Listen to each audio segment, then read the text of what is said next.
Warahmatullahi wabarakatuh.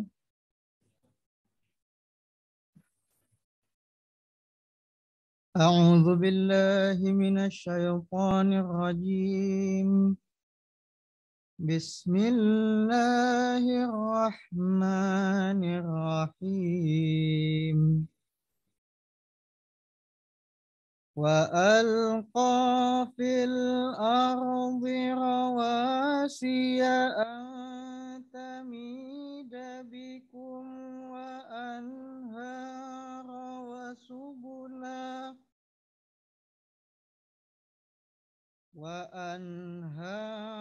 وسبلا لعلكم تهتدون وعلامات وبالنجم يهتدون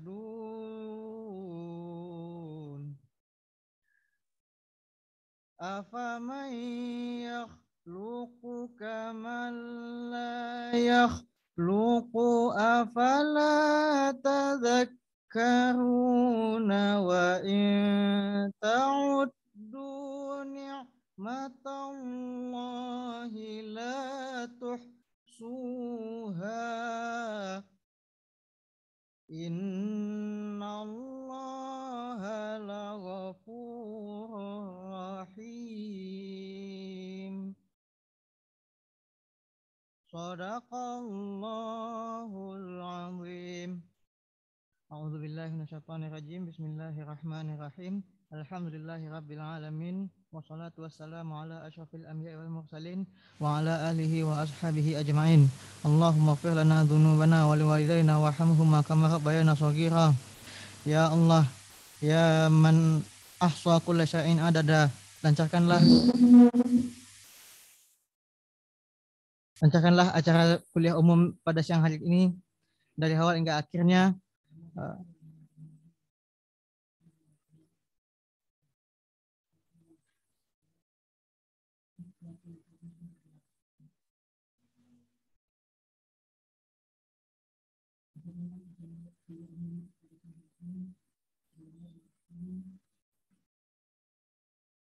Dan jadikanlah ia ilmu yang bermanfaat bagi kami. Rabbana atina fid dunya hasanah wa fil akhirati hasanah wa qina azabannar.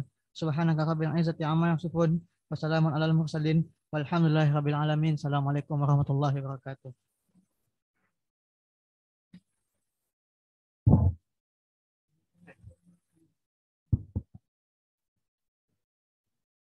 Terima kasih. Semoga dengan pembacaan Al-Quran dan pembacaan doa tadi, acara kita akan diberkahi dan kita dapat mengambil manfaat yang kita dengarkan dari materi hari ini.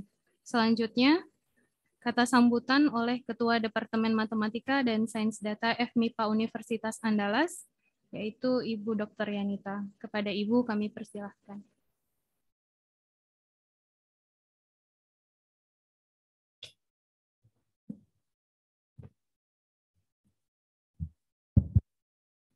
Bismillahirrahmanirrahim. Assalamualaikum warahmatullahi wabarakatuh. Alhamdulillahirabbil alamin wassalatu wassalamu ala asrofil anbiya'i wal mursalin wa ala alihi washabbihi ajmain. Amma ba'du. Puji syukur kita kehadiran Allah Subhanahu wa taala karena pada hari ini berkat rahmat dan kasih sayangnya kita dapat berkumpul di tempat yang berbahagia ini, walau baik secara langsung ataupun secara virtual dalam kegiatan Departemen Matematika dan Sains Data, yaitu kuliah umum. Dan salawat dan berserta salam kita irinkan kepada Nabi kita Muhammad SAW dengan ucapan Allahumma sholli ala sayyidina Muhammad wa ali sayyidina Muhammad. Yang saya hormati Bapak Dekan Profesor Dr. Supri Arif, kemudian Bapak Wakil Dekan Bapak Dr. Madivan, Bapak Ketua Senat Akademik Universitas Bapak Profesor Dr. Safrizal SY, kemudian yang saya hormati juga Bapak Ibu dosen yang hadir pada hari ini beserta tendik, dan yang saya hormati juga Bapak narasumber kita Bapak Profesor Al-Hadi Bustamam Bustamam, juga seluruh peserta yang hadir pada hari ini. Seperti yang saya sebutkan di awal tadi, bahwa kegiatan kita adalah kegiatan kuliah umum yang kebetulan pada hari ini disampaikan oleh salah seorang dosen dari Universitas Indonesia, yaitu Bapak Profesor Al-Hadi Bustamam. Saya berharap kegiatan ini bisa menjadi awal, mungkin bukan awal ya Pak ya, kerjasama antara matematika UNAN dan matematika UI, karena sebelumnya Pak Prof. Safrizal juga sudah memberikan kuliah umum ya di matematika UI beberapa waktu lalu. Tapi mungkin kerjasama yang lain bisa juga tidak sekedar hanya kuliah umum gitu. Kita berharapnya begitu. Ya, kuliah khusus karena ada nanti kredit earning kan bisa juga ya Pak ya. Mahasiswa kita ke sana dan mahasiswa sana mungkin mau ke sini barangkali gitu. Nah, saya tidak akan berbicara banyak tentang big datanya karena takut salah ngomong nanti ya. Jadi saya berharap nanti ilmu yang Bapak berikan mungkin bisa menjadi berkah buat kita semua dan menjadi amal jariah buat Bapak Prof. Al-Hadi. Dan pada kesempatan ini saya juga ingin ucapkan terima kasih kepada semua pihak yang terlibat, panitia untuk kelancaran acara ini. Kemudian terima kasih juga kepada Pak Dekan, mohon maaf ada kesalahan tadi. Kemudian terima kasih kepada seluruh peserta yang hadir, yang mau meluangkan waktu pada siang hari ini. Mungkin itu saja yang bisa saya sampaikan. Mohon maaf kalau nanti ada salah-salah atau kekurangan dalam acara ini. Wabillahi taufiq wal hidayah. Wassalamualaikum warahmatullahi wabarakatuh.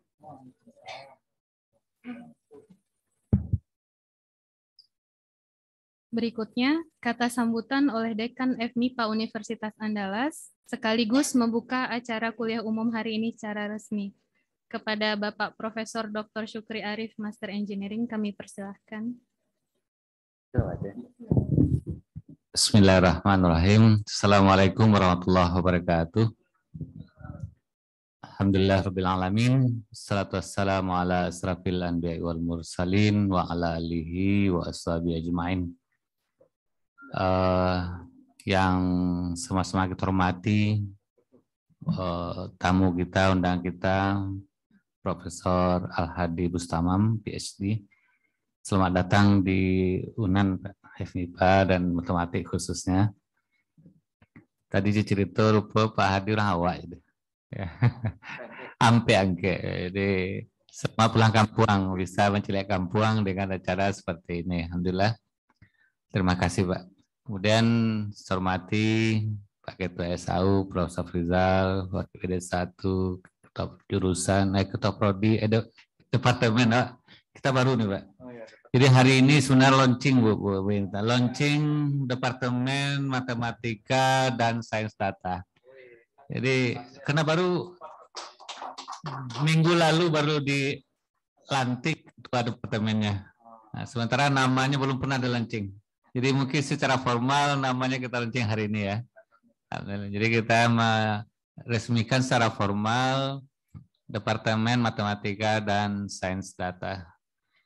Kemudian juga saya hormati para dosen, mahasiswa, dan seluruh tendik dan baik hadir dalam kegiatan daring maupun luring. Senang sekali kita hari ini bisa dihadiri oleh Prof. Al-Hadi. Tadi sudah disampaikan dan diantarkan oleh Bu Kadep. Nih Kadep lagi ya, bukan Kajur. Sudah Bu Kadep. Cuma pas sekretarisnya agak susah menyebutnya, Bu. Sekdep agak lama harus sudah. Kalau Kadep masih lama aja loh. Ya, tadi sudah diantarkan pentingnya kegiatan-kegiatan seperti ini. Kita sangat mendukung sekali. Dan tentu dalam era merdeka belajar sekarang ini sangat dibutuhkan ya. Jadi nanti mungkin ada istilahnya praktisi mengajar, ada istilahnya dosen mengajar di tempat lain. Nanti di WSSK Pak Prof. Hadi supaya bisa pulang kampung aja gitu.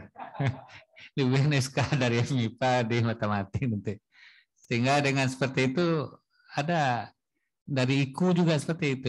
IKU diminta seberapa banyak dosen bisa mengajar tempat lain, atau sebaliknya seberapa banyak orang lain bisa mengajar tempat kita, itu keduanya dapat nilai positif dari IKU. Sementara itu bukan hanya IKU target kita sebenarnya adalah bagaimana sebaran keilmuan ini, baik itu di sisi mahasiswanya, di sisi dosennya, kita hampir bisa tersebar dengan baik. Itu sebenarnya lebih luas. Karena dengan berbeda lingkungan, berbeda suasana, tentu akan bisa memberikan nilai-nilai yang lain, serta bisa menjadi hal yang positif untuk kedua perguruan tinggi itu sendiri atau industri yang lebih jauhnya. Jadi secara formal ini sangat kita dukung sekali kegiatan-kegiatan ini. Mudah-mudahan nanti ya seperti disampaikan tadi tidak cukup dengan hanya kuliah umum, tapi bisa lebih banyak lagi kolaborasi yang bisa dibuat, dan kita yakin betul bahwasanya tidak ada hidup yang tidak butuh kolaborasi.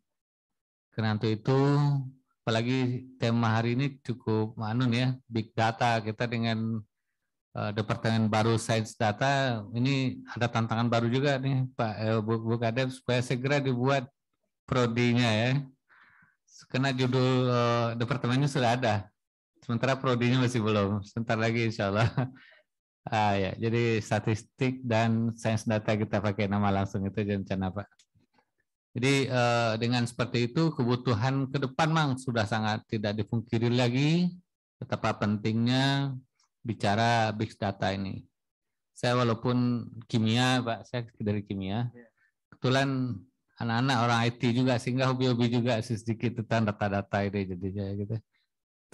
Terbawa arus juga gitu ya.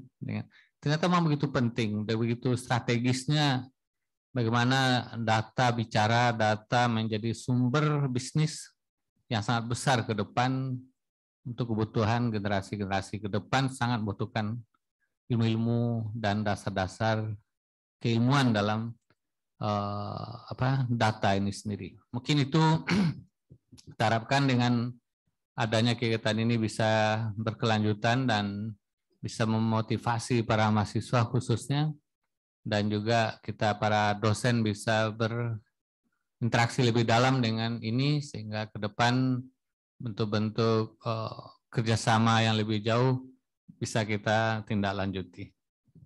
Mungkin itu yang bisa saya sampaikan dengan mengucapkan bismillahirrahmanirrahim. Kegiatan kuliah umum di Departemen Matematik dan Sains Data secara resmi kita buka. Sekali lagi waktu kita serahkan sepenuhnya kepada Prof. Aldi untuk bisa mengeksplor lebih banyak di sini dan juga bisa ditindaklanjuti nanti dalam bentuk kegiatan-kegiatan lainnya. Itu saja barangkali, mohon maaf kalau ada kurang. Bila taufiq hidayah. Wassalamualaikum warahmatullahi wabarakatuh.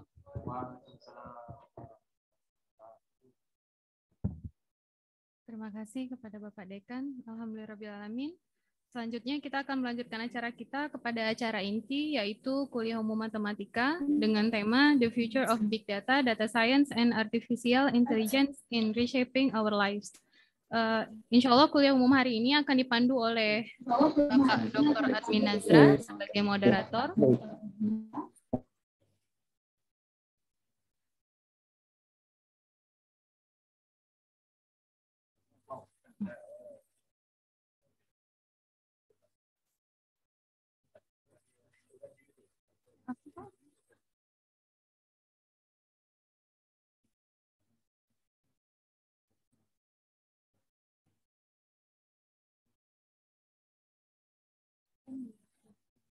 Yang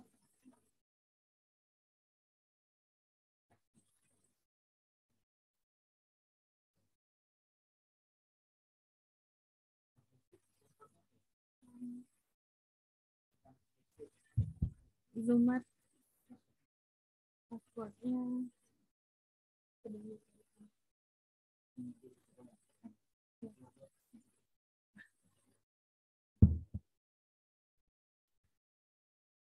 saya ulangi lagi, sebelumnya sedikit saya paparkan CV Bapak Dr. Admin Nazra sebagai moderator. nama Dr. Admi Nazra, kemudian Bapak Admi Nazra itu bergabung di KBK atau Lab Aljabar, Departemen Matematika dan Sains Data FMIPA Universitas Andalas.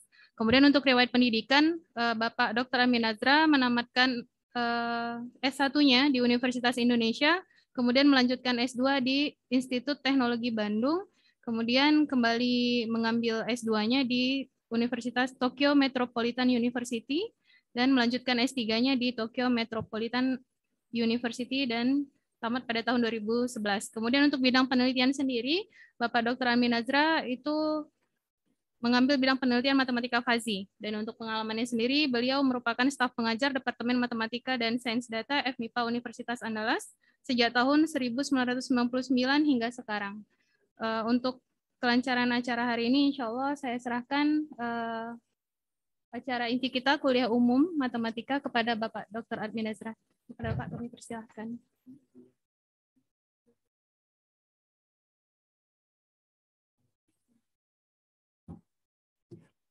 Baik, Assalamualaikum warahmatullahi wabarakatuh.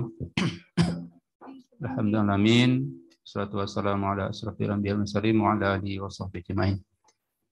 Yang sama kita hormati Bapak Ketua Senat Akademi Universitas Andalas, Bapak Profesor Safrizal, kemudian narasumber kita, Bapak Profesor Al-Hadi Bustamam, PhD, kemudian Ibu Ketua Departemen Matematika dan Sains Data beserta Bapak Ibu Kaprodi, kemudian kepada Bapak Ibu dosen dan mahasiswa yang kami banggakan.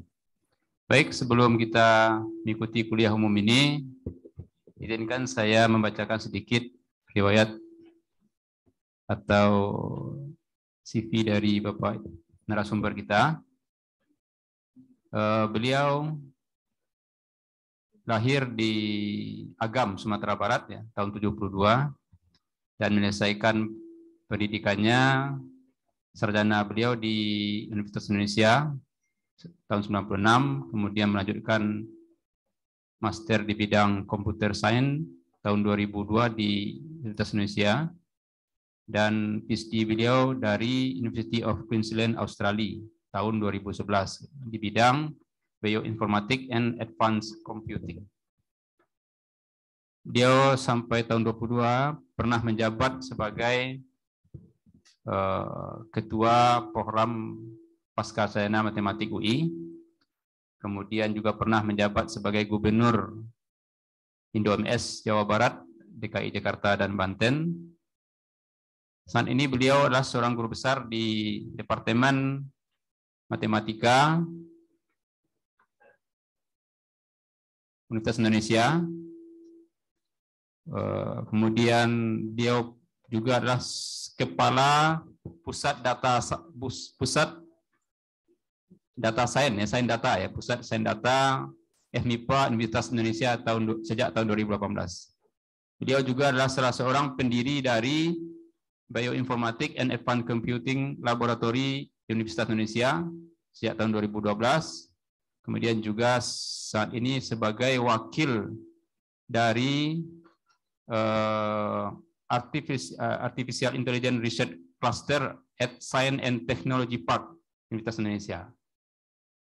Kemudian beliau bisa kita lihat bahwa posisi beliau di jurnal internasional lebih dari 130 artikel di bidang Computational Mathematics, Bioinformatics, Biomedical Informatics, Data Science, dan Artificial Intelligence, Big Data Analytics. Kemudian juga beliau mengembangkan metode-metode computational and mathematical dan berkolaborasi dengan artificial intelligence startup company. Ya. Kemudian juga beliau berkolaborasi dengan MIT, Leiden University, UK Australia, UNISA, saya nggak tahu nih apa kepanjangannya ya. Mister siapa nih? Ya. Kemudian di UK juga ada Coventry University. Kemudian di Jepang juga ada Gifu University. Kemudian India, Singapura, ya, NUS. Kemudian juga dengan Malaysia Perdana University. Nah, kemudian terakhir saat ini beliau ada proyek dengan JICA Japan, kolaborasi dengan Riken Japan, Gifu University, kemudian ada lagi dengan Indonesian Rubber Research Indonesia, dan berbagai hibah dari Universitas Indonesia. Ya, demikian. Saya juga sudah nggak penasaran juga nih mengikuti. Tadi sempat diskusi dari pagi sampai siang ya. Ternyata ilmu ini bisa berkooperasi dengan banyak bidang. Tadi datang lagi ketua departemen, saya nggak tahu yang kedokteran, bukan departemen deh ya. Prodi ya, masih prodi S1 kedokteran, ketua prodi sudah datang tadi, kebetulan beliau di SMP juga. Dan ternyata riset beliau sekarang artificial intelligence ini banyak membantu para dokter gitu. Jadi menarik sekali gitu. Dan juga statistik peran sangat penting sekali nih untuk mengembangkan konsep teoritisnya gitu ya. Baik, dengan demikian ke pengantar saya, kita ikuti bersama. Mungkin kita punya waktu sampai jam 3. Tapi tergantung Pak Profesor Al-Hadi lah. Yang penting jangan ketinggalan pesawat gitu. Ya. Silakan, Pak.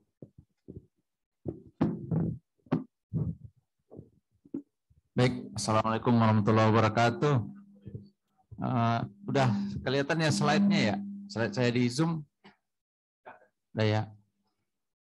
Baik, sebelumnya kita mengucapkan alhamdulillahirabbil alamin wal aqibatu lil muttaqin wassalatu wassalamu ala asyrafil anbiya'i wal mursalin Muhammadin wa ala alihi wa sahbihi ajmain.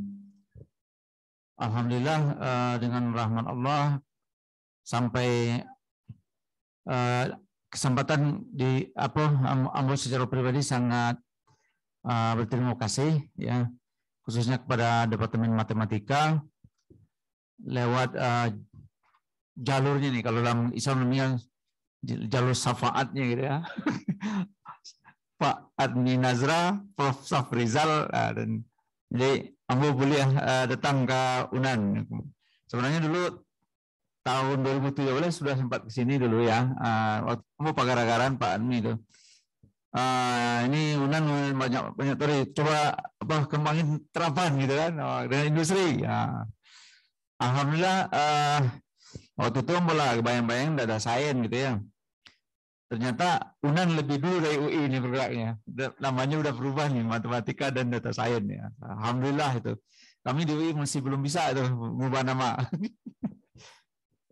Oke, Iko Ambo tampilkan di situ ada Data Science Center di atas itu adalah lembaga di UI yang berada UKK namanya. Jadi UKK itu unit yang bisa nanti menggerakkan bisnis di UI, unit usaha gitu ya. Di UI itu ada dua jalur, jalur akademik sama jalur bisnis. Nah ini unit-unit nanti di dalamnya banyak sekali pusat-pusat riset atau inovasi yang nanti bisa generate income gitu. Nah, salah satu dari Departemen Matematik ada namanya itu Data Science Center gitu. Nah, saya sendiri dipercaya dari awal berdirinya Data Science Center sebagai kepala. Nah, kalau labnya sendiri itu adalah lab bioinformatik komputing. Nah, kalau ini pakai riset-riset akademik ya, lebih karena bidang saya itu di life science, jadi bermain dengan dunia biologi, genomik gitu. Kemudian bergabung dengan kedokteran,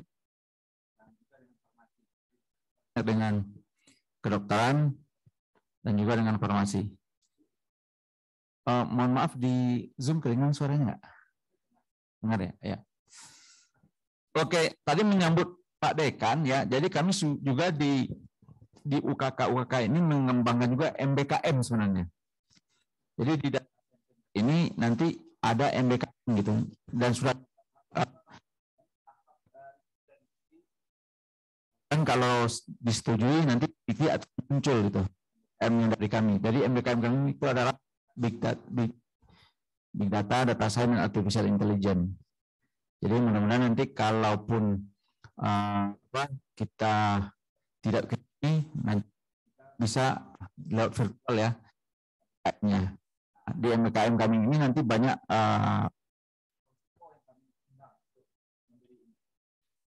juga. Jadi nanti ada namanya pakar gitu ya.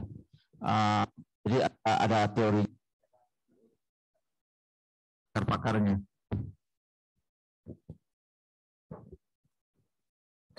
Nah, kebetulan waktu tahun 2014 sampai 2018 saya sempat nyari kadep ya. Jadi ini berbarengan dengan saya waktu itu sebagai kadep.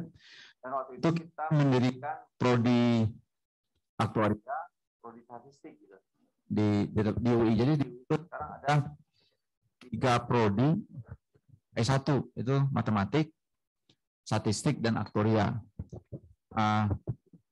Nah, kami tidak akan bikin prodi S1 data science. Jadi kami akan bikin nanti prodi S2 data science rencananya. Biar nanti yang S1 dari UNAM bisa ke sana gitu. Rencananya ini lagi kita godok juga. Nah, ini di data science center ini, jadi sebenarnya gini, data science center ini berkolaborasi dengan industri. Jadi kita menawarkan kolaborasi dengan industri kita ajak ke kampus. Jadi CEO, para praktisi di industri kita ajak ke kampus untuk membimbing bersama mahasiswa kita. Nah, sebagian mereka ada yang akhirnya mengajar juga, gitu ya.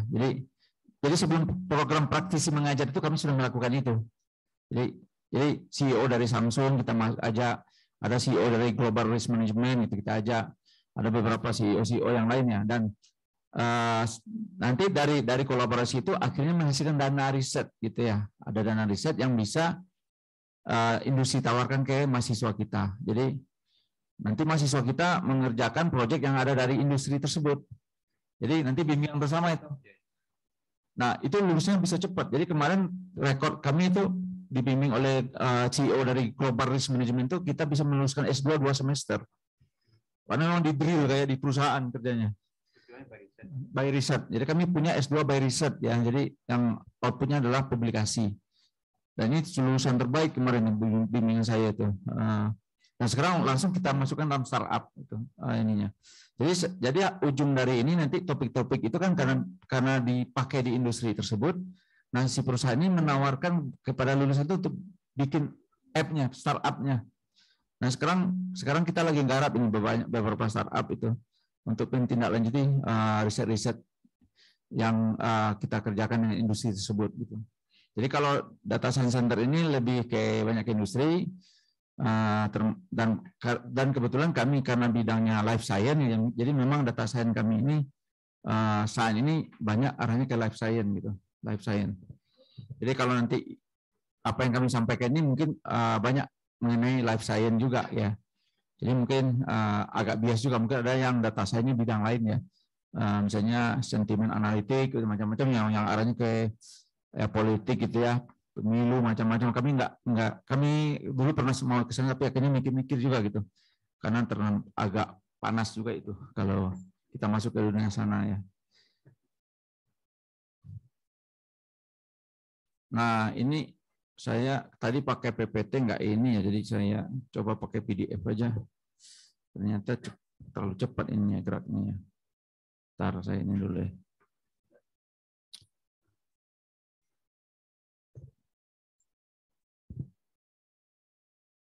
Nah harus pelan. Oh belum di-share.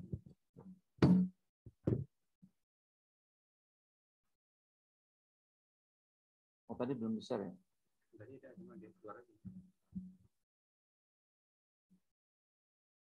Ini kalau lihat PPT-nya cukup banyak, nanti saya ambil yang penting-penting aja ya, karena mengingat waktu. Nah, ini apa?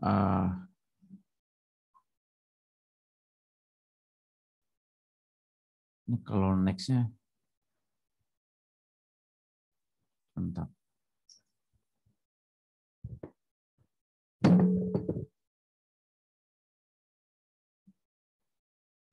Nah, ini tadi yang data science center. Atau di UNAN sudah mulai kayak gini belum ada? Jadi ada lembaga bisnisnya betul Pak, Prof. Ya, Kalau kita nih setiap fakultas punya udah. Oh ya. Oke. Nah, ini sekarang data ya Bapak Ibu kita orang matematik sudah paham ya. Jadi data nanti sebagai sumber untuk informasi dan knowledge ya.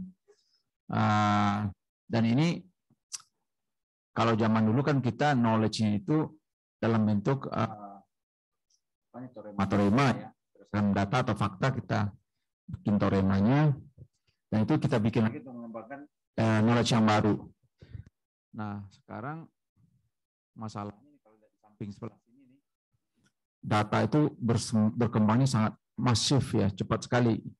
Jadi kalau kita mengandalkan model-model yang tradisional itu untuk mendrive knowledge itu bakal ini sangat sulitan gitu ya, dan mungkin juga bias gitu, karena kita mungkin parsiali gitu yang menganalisisnya, sehingga kita membutuhkan satu analisis yang lebih komprehensif gitu ya.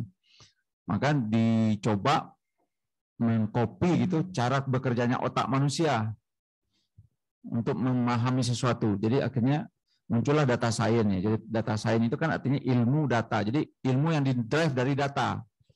Jadi dari data kita dapat knowledge. Nah, bagaimana caranya? Kita buatlah metodologinya ya. Nanti ada namanya algoritma pembelajaran mesin atau machine learning. Dan ini berkembang ya dari yang biasa sampai sekarang sudah deep learning dan sebagainya. Nah, ini kan lagi apa namanya ya, hype gitu ya mengenai data science. Jadi ada orang data science itu kayak sulap lah gitu ya. Ada kalau pimpin perusahaan itu kayak printing money gitu ya, tinggal print uang gitu. Terus kalau kita ini ya yang paling pojok kanan bawah ini nih.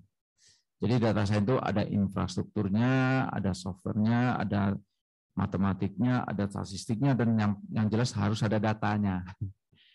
Kalau nggak ada datanya, nah nggak jalan-jalan itu kerjaan. Kita mau mengerjakan data kedokteran, dokternya nggak ngasih data, pusing gitu kan. Gitu. Nah ini definisi yang sederhana yang kita ambil ya. Jadi sebenarnya data science ini termasuk interdisciplinary field ya. Jadi fieldnya itu sudah melewati batas-batas disiplin yang lain. Jadi nanti saling berkorelasi, saling berkolaborasi. Tapi yang jelas di sini nanti peran matematikanya sangat penting. Jadi ada matematika, statistika, information science, dan computer science ini sangat penting di situ karena ini sebagai engine. Nah, nanti setelah kita gabungkan dengan datanya, dengan bidang ilmu terkait, barulah menjadi data science. Jadi data science itu pilarnya harus ada 3 minimum. Jadi harus ada matematiknya, berikut anak-anaknya, matematik kan anaknya statistik ya. Kemudian ada bidang komputasinya, ada codingnya. Kalau data science nggak bisa coding, ya nggak bisa. Jadi memang harus belajar coding gitu. Jadi kalau ada anak matematik nggak mau coding, ya susah juga ya. Kalau di Cina, anak SMP udah diajarin coding. Udah diajarin coding, SMA udah diajarin data science. Jadi mereka itu sudah biasa bikin apps gitu. Kalau lulus SMA itu udah. Cuma sayang di Cina tuh yang mereka arahkan bikin game gitu. Terus gamenya dijual ke Indonesia. Sana kita main game, terus habislah duit kita. Nah ini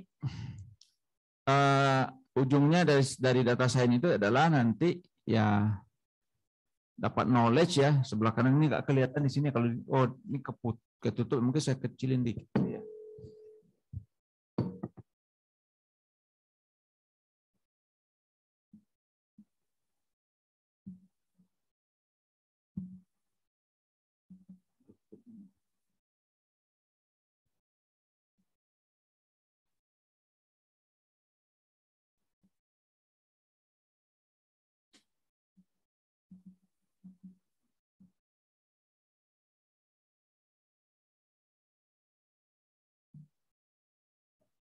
Kalau ini nggak kelihatan ya?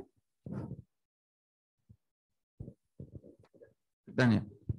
Cuma Di full screen tadi lupa caranya. Ini. Nah.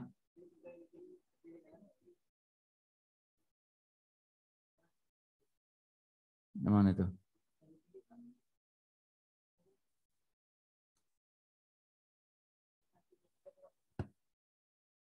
Oh, ini. Oh, tapi balik lagi ya. Udah. Aman ya. Nah, jadi itu. Jadi nanti masalahnya sekarang data itu ya ada data medical, data sosial media, data berita, ya data satelit, image ya, data ekonomi, TV, sensor, semuanya ini sekarang mendrive biasanya menjadi satu kesatuan sekarang. Jadi nyambung semua. Jadi kalau kita cuma dari parsiali ngambilnya nanti kesimpulannya jadi bias. Makanya sekarang kayak insuran ya. Insuran tuh sekarang harus dipertimbangkan, data genomiknya juga harus dipertimbangkan, ya kan? Data labnya dipertimbangkan, data sosial ini behaviornya dan sebagainya harus dipertimbangkan juga, sehingga nanti benar-benar orang itu bisa di profile gitu ya, ditakar gitu, benar-benar secara precise ya. Nah, istilahnya precise, kalau berobat precise medicine. Nah, sekarang arahnya ke insuran juga seperti itu. Nah, jadi nanti dengan adanya data science ini nanti kita bisa menghasilkan namanya artificial intelligence ya. Jadi data science itu di situ knowledge-nya kita drive gitu, algoritmanya kita buat. Nanti hasilnya kita menghasilkan sebuah sistem artificial intelligence. Jadi setelah artinya di sini data science itu mesinnya, nanti kalau kita bungkus sudah di-deploy di sistem gitu, ditaruh di robot, ditaruh di komputer, ditaruh di mesin, jadi dia artificial intelligence. Jadi sistem yang bisa berpikir seperti manusia, ya bisa memberikan keputusan gitu seperti manusia biasa. Dan ini akan memberikan keuntungan yang sangat besar kepada bisnis, karena kelebihannya kan ini namanya sistem, karena dia bentuknya sebenarnya kan mesin ya, dia nggak ada ausnya. Yang namanya mesin nggak ada ausnya, 24 jam muter terus bisa gitu. Kalau manusia kan harus istirahat, liburan dulu. Kayak saya liburan pulang kampung gitu. Padahal di sana lagi banyak ujian.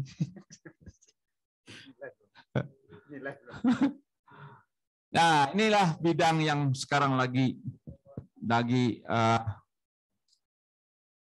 booming ya. Jadi data science seperti saya sampaikan tadi 3 pilar, dan ini harus kita kuasain. Kalau pengen benar-benar bermanfaat ini. Jadi di sini ada matematik, nanti ada statistiknya juga, nah nanti ada machine learning, algoritmanya, dan bergabung dengan computer science, nanti ada juga data processingnya, ya bagaimana datanya kita ambil, kita bersihkan dan sebagainya, data engineering semua. Baru nanti domain expertise ini nih yang menentukan arahnya, mau AI-nya yang mana. Kalau kita mau dengan kedokteran ya dengan dokter, kita harus dengan dokter spesialisnya, dengan ini harus. Kalau kita mau dengan sosial media, dengan dunia bisnis gitu, e-commerce gitu, ya, kita ya kolaborasi dengan mereka. Kalau dengan orang-orang pemerintahan, orang politik dan sebagainya, bisa juga semua. Nah, sekarang tergantung kita mau pilih yang mana gitu ya, yang kira-kira di tempat kita yang paling seru yang mana gitu. Kalau di UI itu kebetulan UI kan backbone-nya kan kedokterannya, salah satu fakultas yang sangat bagus bidang kedokteran. Makanya waktu itu kita mengambil ini arahnya ke kedokteran gitu. Karena kita kalau membantu UI otomatis UI bagus, kita juga matematiknya juga akan keangkat gitu. Jadi kita nempelin yang kedokteran waktu. Sampai sekarang sudah mulai dengan bidang-bidang yang lain, ya. Dengan bidang yang lain kita juga kolaborasi.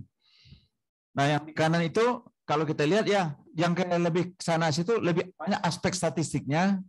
Kalau yang di sini lebih banyak aspek computer science-nya ya. Di sini algoritmanya, computer vision, deep learning, machine learning, natural language processing, neuroscience dan sebagainya. Kalau di belah sana nanti ada predictive modeling, statistical modeling-nya, data mining-nya, data pokoknya mulai persiapan data dan sebagainya. Nah, semuanya ini nanti dua sisi ini bergabung jadilah data science ya. Jadi ini kalau dibilangnya ini engine utama di belakangnya, ini di depannya nih. Kayak saya nih sekarang kayak arahnya misalnya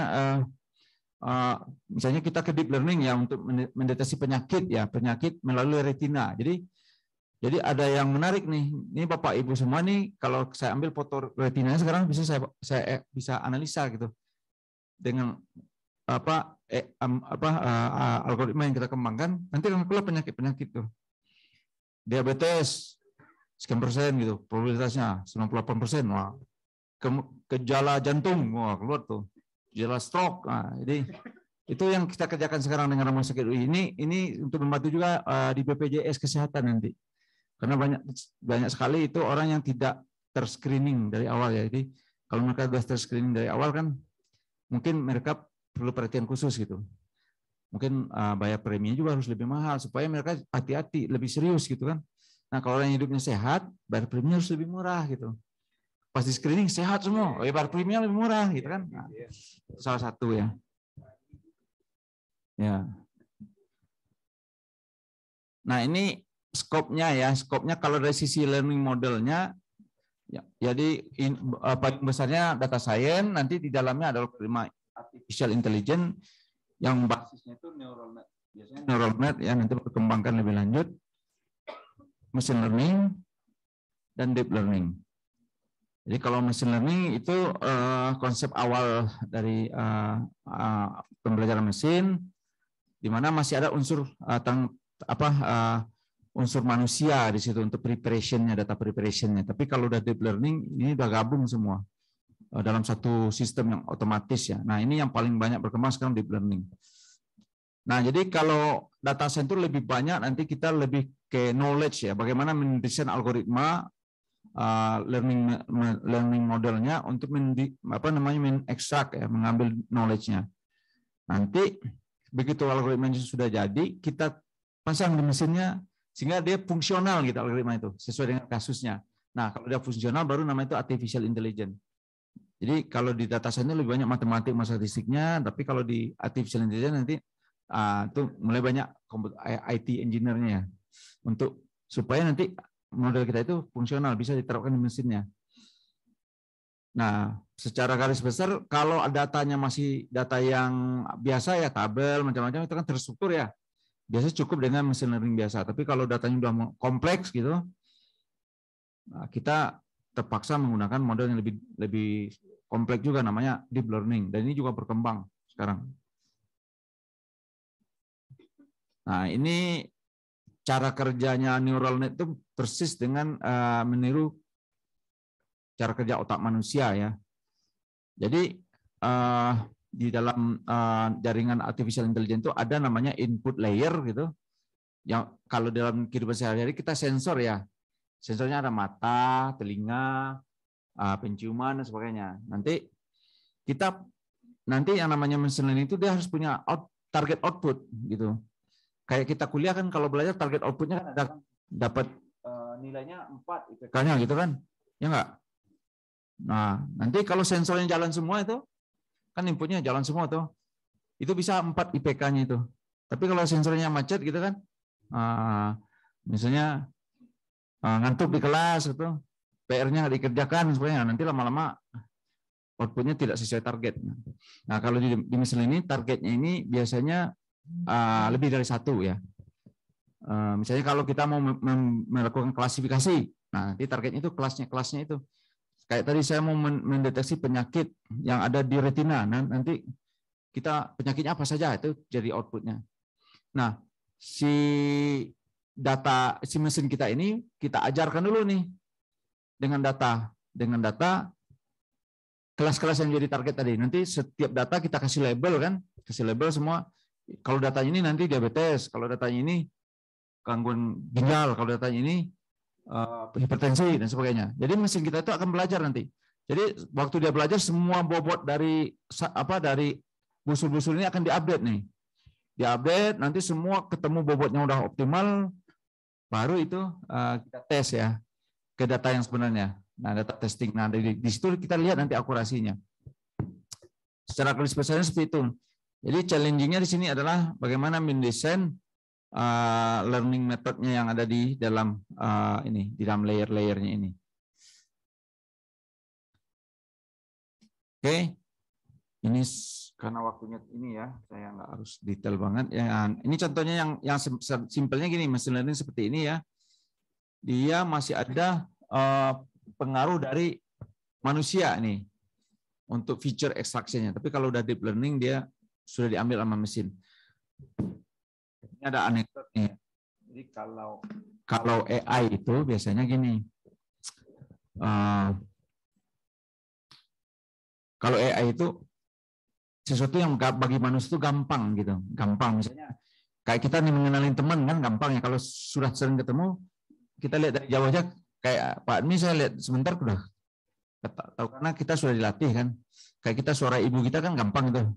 Tapi kalau dikerjakan sama komputer susah itu. Gimana cara mengenal suara seseorang? Susah kan? Makanya dibikin algoritmanya. Dia belajar dengan layer-layer gitu. Sampai nanti dia udah pinter, baru dia jadi gampang gitu. Itu kalau AI. Kalau data science kebalikannya. Itu manusianya solve something difficult bagi manusia. Manusia mengerjakannya susah. Tapi bagi komputer gampang. Yang susah misalnya ngitung-ngitung itu kan susah kan? Ngitung ini kayak statistik gitu kan?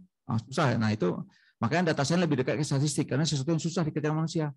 Ini saya suruh ngitung uang berkali-kali itu suka itu salah gitu kan. Nah kalau komputer cepat banget tuh, ya sum gitu kan, sekali enter keluar gitu kan. Gampang seperti itu. Oke, jadi yang main drive dari data science ini adalah salah satunya adalah big data. Nah, ini adalah big data sekarang. Pengaruhnya dari mana? Karena sekarang semua sudah terkoneksi melalui internet of things misalnya. Dan semua sudah punya sensor ya. Jadi katanya ini setiap saat ini yang generate data banyak banget nih. Nama smartphone ini. Nah, sehingga kalau kita nanti mau menganalisa data ini secara manual seperti zaman dulu, ini akan kesulitan sekali. Apalagi dengan dunia kedokteran. Kan mesinnya sekarang udah canggih-canggih ya, sensornya udah sangat komplit gitu. Jadi kalau dianalisa dengan dokter gitu, semua data itu akan sangat kesulitan. Bisa, tapi nanti mereka akan sangat kesulitan. Makanya kita perlu bantu dengan kecerdasan buatan seperti ini. Kita minta dokter ngajarin kita ini data apa gitu. Misalnya ada penyakit kanker gitu kan, nanti dijelasin yang ini kanker, ini stadium berapa, nanti dikasih label semua itu. Nah, data yang sudah seperti itu yang akan kita ambil untuk kita latih di mesin kita.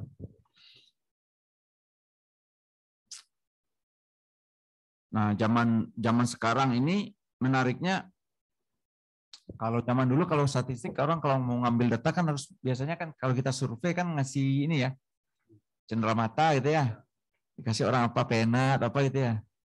Kalau sekarang enaknya orang itu ngasih data gratis, ya kan? Orang sekarang suka ngasih data itu setiap saat ganti update status gitu kan. Nah itu kecenderungan orang zaman modern. Jadi ini menarik. Jadi sekarang data itu sangat available ya, terbuka di publik.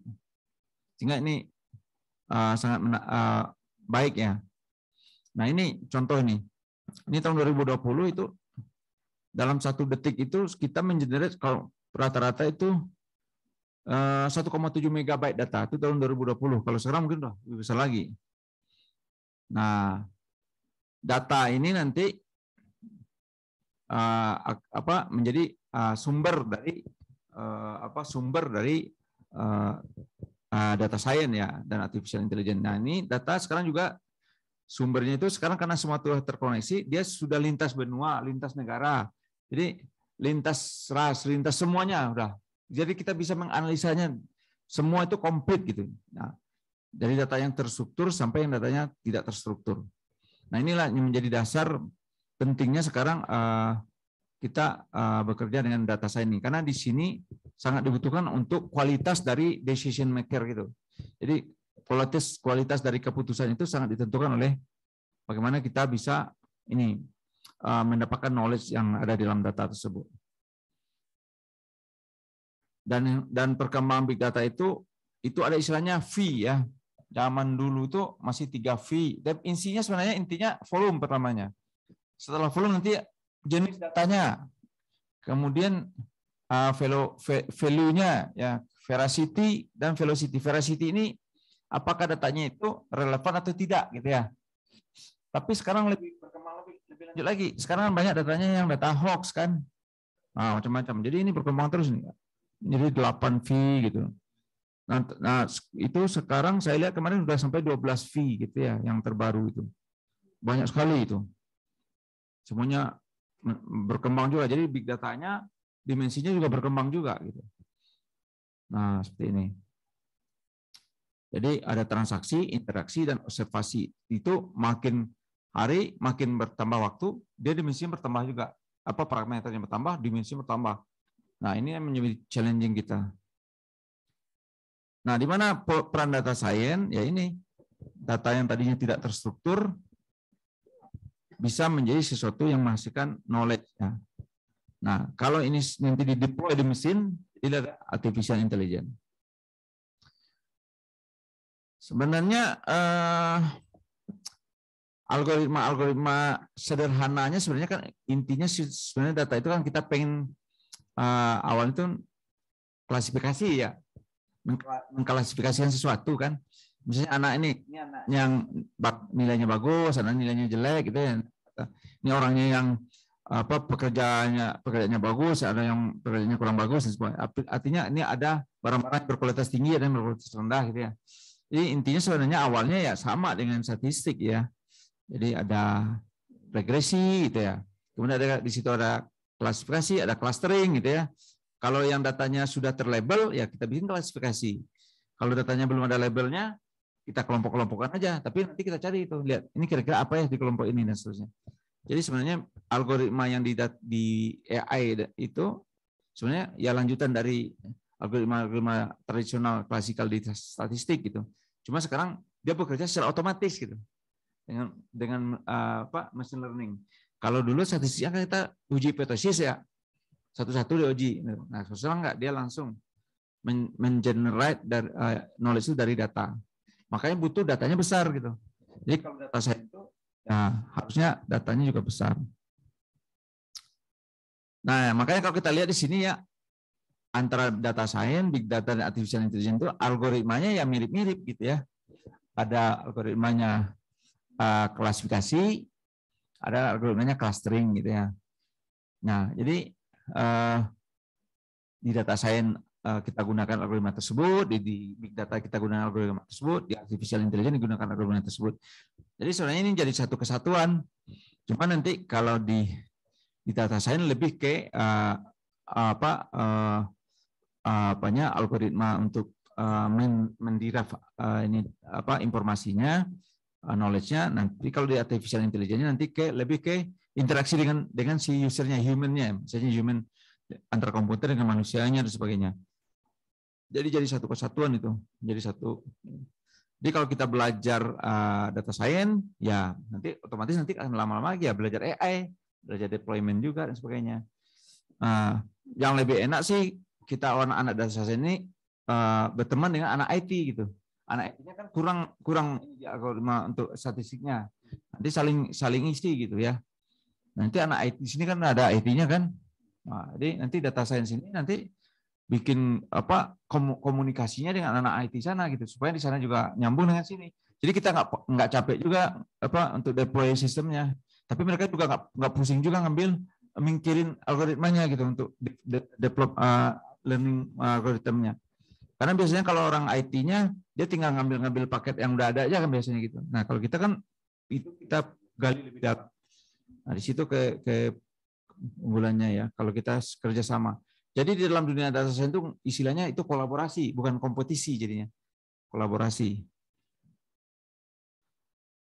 Ya, nah ini model-model yang dikembangkan mulai dari deskriptif, prediktif, sama nanti preskriptif. Jadi kalau sekarang macamnya statistik prediktif ya. Kalau nanti udah data science dan AI itu lebih kayak preskriptif nanti. Jadi bisa memberikan syarat sebelum kejadian. Nah, itu yang menariknya di situ. Kayak penelitian kami ini mengenai kita meneliti dengue gitu ya. Ini dengue itu kan berbahaya antara stage ketiga dengan keempat. Kalau dia masuk stage keempat itu bisa meninggal tuh orang. Nah, kita bisa melihat kondisi dari sini.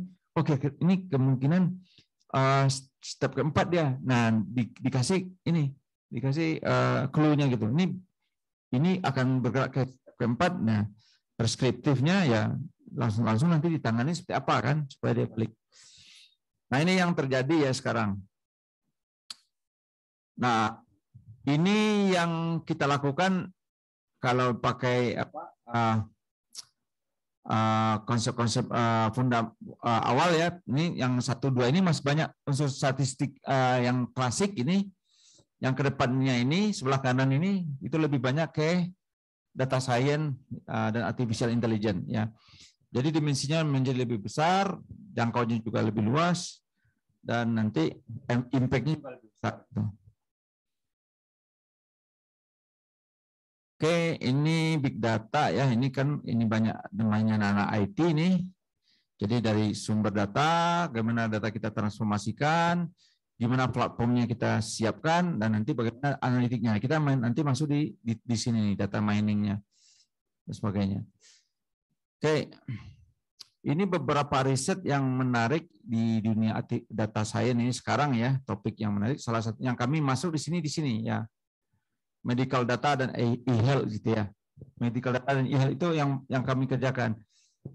Banyak juga teman-teman yang mengembangkan untuk smart city ya. Smart city misalnya kayak itu deteksi tilang secara elektronik gitu ya. Bagaimana kita mendeteksi nanti ini kayak di kota-kota itu ya. Misalnya dari citra satelit, ini tanah ini NJOP-nya berapa gitu kan. Kalau zaman dulu kan susah. Kalau sekarang kan dari citra satelit kita lihat tuh di tanah itu ada apa? Ada gedungnya, ada pohon, ada cuma rawa-rawa gitu kan. Pakai AI nanti otomatis itu akan lebih akurat untuk mendeteksi ini ya. Jadi banyak itu. Nah, yang lain-lain ini banyak juga teman-teman yang fokus di sosial media gitu ya. Ada yang sustainable strategi development dan sebagainya. Ada yang lebih ke Internet of Things gitu dan sebagainya. Jadi, nah ini tergantung kekuatan kita maunya di mana. Jadi tergantung temannya dapatnya siapa gitu. Ya, kalau kita kemarin dapat temannya orang kedokteran ya, jadi ke sini. Kalau anak yang teknik kemarin ya karena mereka udah biasa dengan civil engineering ya, temannya orang-orang di lapangan dia dapatnya. Mereka ngembangkan AI-nya di bidang smart city dan sebagainya. Nah, ini yang di data science di bidang healthcare yang kami kembangkan ya. Jadi ini di sini mulai dari bisa ke aspek medisinnya, bisa juga ke aspek farmasinya, bisa ke aspek genomiknya dan sebagainya. Jadi yang paling contohnya di dalam dunia farmasi ya. Di dalam dunia farmasi kan untuk mendeteksi kandidat obat itu kan cukup panjang rantainya. Selama ini bisa 7 tahun itu. Tapi sekarang kita gunakan kecerdasan artificial intelligence itu untuk melihat struktur dari molekul-molekul itu, lalu kita gunakan algoritma learning method kita, itu bisa cepat gitu mendapatkan kandidat itu dalam hitungan bisa bulanan dapat kandidatnya. Nah itu nanti baru dibawa ke lab basah. Ini yang sekarang di farmasi yang kita kembangkan itu bekerjasama dengan farmasi.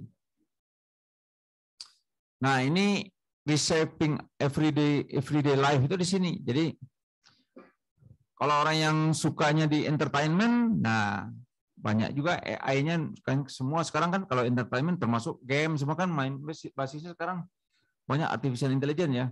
Sehingga game itu sekarang mendrive anak-anak kita itu ya kayak benar-benar real gitu, ya kan?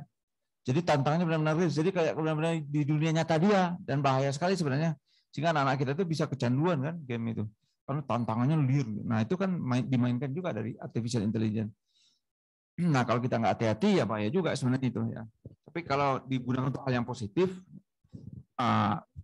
ya banyak sekali nanti aplikasi positifnya. Nah ini banyak nih ya. Jadi our safety, online service ya, mobile map, GPS dan sebagainya. Masuk di sini health service yang yang kita kerjakan ya. Chatbotnya ini juga sekarang lagi banyak ini kebutuhan di dunia bisnis industri kan. Kalau kita interaksinya dengan langsung dengan customer service itu kan terbatas waktunya. Nah, kalau kita bisa membuat robot gitu yang bisa menjawab secara otomatis berdasarkan knowledge yang kita ajarkan, itu akan sangat efektif. Dan ini sudah mulai banyak perusahaan menggunakan ini, chatbot. Nah, itu di dalamnya adalah teknik artificial intelligence. Nah, termasuk yang ini ya, telemedicine ya, wearable device ya. Jadi alat-alat yang nanti terkoneksi ke IoT. Oke, mungkin sekedar buat ini ya, buat tambahan nanti saya akan kita lihat nih beberapa ini yang kita lakukan di DSC ya, Data Science Center. Ini tadi kolaborasi dengan dunia industri dan universitas lain di beberapa negara. Nah, ini contoh, ini saya bilang tadi penelitian kita nih melalui retina. Ini salah satu contoh bagaimana kita mengekstrak informasi dari retina. Itu kan kayak ada pola ya yang di tengah itu. Nah, itu bisa kita ekstrak tuh dari retina. Jadi setiap penyakit itu membentuk pola-pola tertentu. Nah, di retinanya itu dan punya tanda-tanda tertentu. Sehingga kalau kita bisa dapatkan itu, nanti kalau ada orang yang mau kita periksa, tinggal dimasukkan ke mesin learning kita ini, dia bisa langsung nanti bisa dideteksi gitu penyakit apa. Nah, ini yang sekarang kita sedang kerjakan ya. Ini tujuannya ke depan itu kayak tadi pre-screening penyakit ya. Nah, ini dari Citra Pundus ya. Ini kami gabungan beberapa datanya, ada data klinis, data lab, data image ya. Nah, ini kita bekerjasama dengan kedokteran ya. Ada dari IMERI, dari FKUI, kemudian dari Rumah Sakit UI, Rumah Sakit Cipto Mangunkusumo dan sebagainya. Nah, nanti mulai dari simple prediction sampai advanced prediction. Nanti sarannya sampai deteksi penyakitnya apa. Nanti ke depan akan kita kembangkan lebih lanjut nanti sampai nanti treatmentnya seperti apa gitu. Nah, itu yang sedang kita garap ya. Ini 10 penyakit yang sedang kita kerjakan. Ini sekitar 8 penyakit sudah selesai kita kerjakan ini. Sebenarnya ada sekitar 30 penyakit sebenarnya yang menjadi target kami. Ini sekarang sudah sekitar 10 yang sudah kita kerjakan ya. Nah, ini contohnya ya. Jadi kalau kita lihat di sini akurasinya itu sudah mendekati 100% ya, lumayan besar ya, 97% ya. Jadi ini di dunia kedokteran ini sudah sangat bagus ya. Nah, ini untuk mendeteksi penyakit tertentu ya. Kalau ini penyakitnya diabetes ini. Diabetes itu ada beberapa tingkatan gitu. Nanti bisa dideteksi dengan ini. Dari mulai normal sampai yang paling parah nih PDR nih. Nah, jadi nanti image-nya masuk, kita analisis dengan algoritma kita, ini pakai ensemble learning, sebagainya. Ini banyak macam metodenya. Nah, nanti kalau kita lihat tuh di yang paling kanan ini, nah ini nanti akan membedakan ini penyakit seseorang nih, pola yang ada ini ya. Ini akan dideteksi oleh mesin learning kita. Ini beberapa penyakit ya. Ini contoh ya, mungkin saya lengkap aja ya. Nah, ini orang yang akan kena gejala masalah dengan pembuluh darah ya. Jadi orang kalau mau ada masalah dengan stroke itu biasanya bisa dideteksi awal dari retina. Nah, jadi ada pembengkakan di pembuluh darahnya dan sebagainya gitu dari retinanya ini, dari retina. Nah, ini bisa kita jadikan salah satu dasar untuk melihat kemungkinan orang itu ada hubungan dengan penyakit saluran darah dan sebagainya. Jadi ini salah satu ya, mungkin ada yang lain. Jadi kita juga banyak yang kita lihat ya untuk masalah stroke dan kardiovaskular ini, karena itu sangat kompleks ya. Nah, ini yang tadi yang saya ceritakan masalah drug design ya. Kalau kita menggunakan pendekatan yang klasikal bisa 7 tahun lama, dan ini dengan pendekatan artificial intelligence kita bisa dapatkan lebih cepat gitu kandidat-kandidat obat tertentu. Nah, ini contoh bagaimana kita nanti mereduce gitu sekian ribu menjadi sekian seribuan gitu ya. Ini pakai clustering algorithm dulu nih biasa. Nah, habis itu baru pakai algoritma lebih dalam untuk deep learning dan machine learning-nya ya. Nah, ini kemarin kita baru dapat sekitar 90-an% akurasinya ya. Nah, ini beberapa yang kami kerjakan, termasuk juga untuk masalah COVID kemarin ya. Kami menggunakan multimodal data gitu. Jadi untuk mendeteksi penyakit seseorang COVID atau tidak itu, kita menggunakan data-data yang image gitu ya, ada data X-ray gitu ya, patient health record-nya dan sebagainya. Nanti ini yang kita combine ya, untuk mendeteksi apakah seseorang kena COVID atau tidak. Ini tidak menggunakan PCR ya. Tapi lumayan ya, hasil akurasinya juga di atas 90% ya. Oke. Selanjutnya ini ini yang COVID nih. Tuh hasil akurasinya tuh mendekati 100% malah, 99% itu akurasinya. Nah, ini di dunia insurans seperti saya ceritakan tadi ya. Jadi bagaimana kita menghitung nanti premi gitu kan, dulu pakai tabel mortalitas ya. Nah, ini sekarang dicoba dengan pendekatan data science. Jadi di-combine gitu antara data, kita mendesain namanya biological age gitu ya. Jadi data lab-nya, data sosial medianya, data macam-macam kita gabungin, kita jadiin satu pakai data science. Akhirnya ini orang akan ketahuan walaupun umurnya 20, dia bisa biological age-nya 60 gitu. Wah, bayar preminya lebih mahal. Kalau pakai tabel mortalitas biasa aja kan bisa kena perusahaan asuransinya. Nah, ada orang yang umurnya 50 tapi secara biological age umurnya cuma 20 karena dia hidupnya sehat. Rajin olahraga, nggak merokok, pokoknya gitulah, hidupnya sehat. Nah, dia bayar preminya lebih murah gitu. Dan ini perusahaan asuransi sangat senang nih dengan model gini. Sehingga mereka lebih. Nah, ini yang mensponsori kegiatan kami kemarin tuh. Ini dari National Ray sama JRM tuh, Pak. Ya. Oke, nah menariknya lagi kami akhirnya menemukan biomarker gitu untuk menentukan biological age itu, ternyata antara bapak-bapak dengan ibu-ibu gitu, pria dengan wanita beda biological age-nya, biomarkernya beda. Jadi ada perbedaan tuh biomarkernya. Jadi untuk mendeteksi biological age-nya laki-laki dengan perempuan tuh beda ternyata ininya parameternya. Nah, ini menarik ini. Ya. Ini ada yang di bapak, ada yang di ibu gitu ya. Nah, akhirnya kami dapat 10 nih parameter utamanya. Oke, mungkin ini ya karena waktunya terbatas ya, kami sampaikan ini perkembangan data science ini ke depan akan sangat masif ya. Karena di negara kita kan sudah ada undang-undangnya sekarang nih, undang-undang mengenai artificial intelligence itu, istilahnya bukan undang ya, blueprint-nya ya, bahwa nanti di tahun 2045 itu kemungkinan diharapkan tuh 60% itu semua kegiatan kita itu sudah menggunakan AI gitu. Nah, ini peluang yang besar bagi kita sekarang orang-orang matematik untuk bisa eksis di ke depan gitu.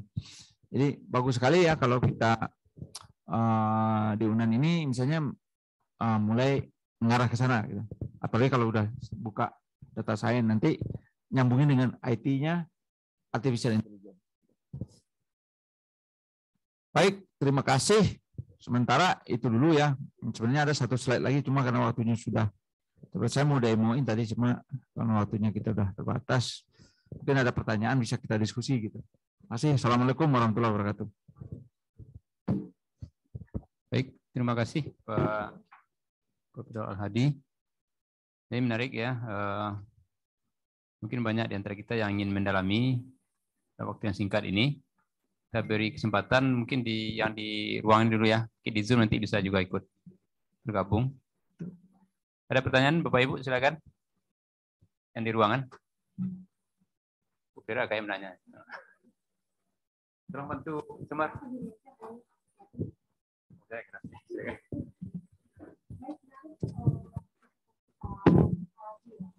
Ya, nah aplikasi yang kita kembangkan ini tetap ya, namanya Disectia, Disease Detection via Retinal Fundus Image Application. Ini udah ada aplikasinya, jadi nanti kalau dokter mau mendeteksinya gitu, jadi foto fundusnya tinggal diupload. Terus menariknya lagi, untuk foto fundus itu sekarang udah nggak mahal itu kameranya itu. Jadi dia punya kamera spesial gitu. Jadi pasang dulu nanti foto, baru itu di record, baru di yang ke sini. Ya, silakan Bu Fira.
Kalau di data science itu kan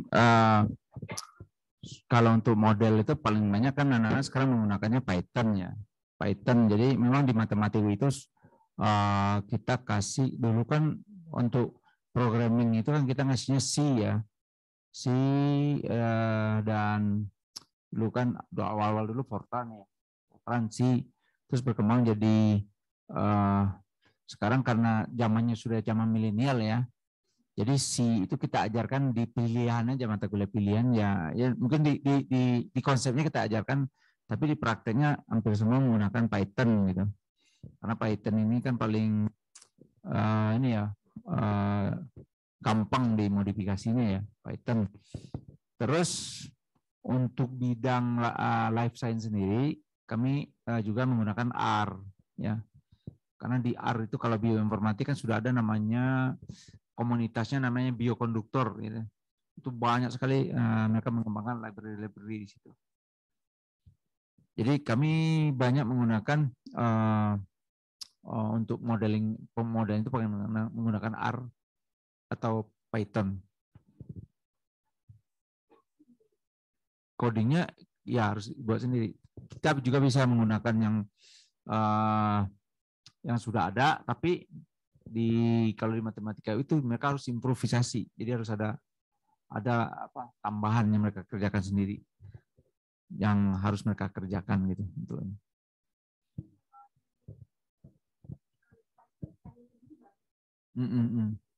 Ya.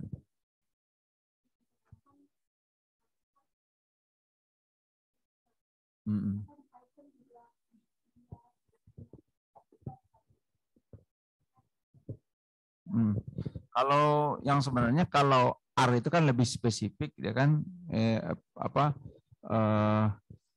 awalnya kan statistik ya, akhirnya berkembang kan ke data science yang lebih besar, ke semua bidang juga.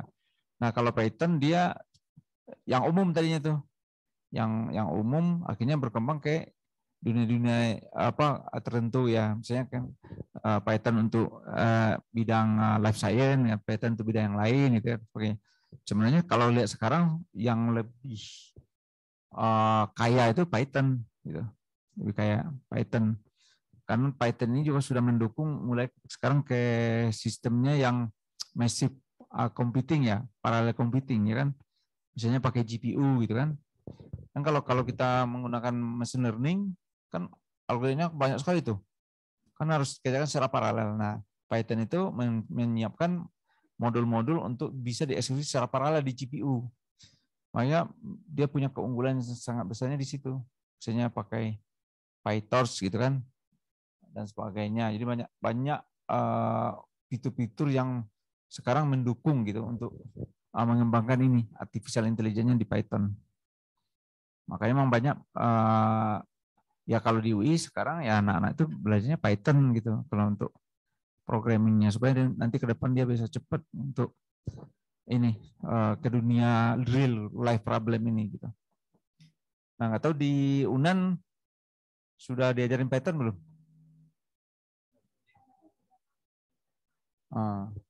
Ya, ya, ya, ya. Kalau di matematik UI kita karena kan kita kan terapannya, jadi harus kuat komputasinya. Jadi anak statistik wajib belajar coding, anak matematik belajar coding, anak aktuaria belajar coding, semua belajar coding. Nanti sekarang aktuaria juga sekarang risetnya juga kayak data science, tapi aktuarianya gitu. Maksudnya untuk claim insurance macamnya dia menggunakan pendekatan data science, menggunakan machine learning gitu-gitu. Jadi mereka bisa coding, bisa ini. Jadi zaman sekarang kan zaman data ya. Jadi kalau nggak bisa coding kan repot gitu.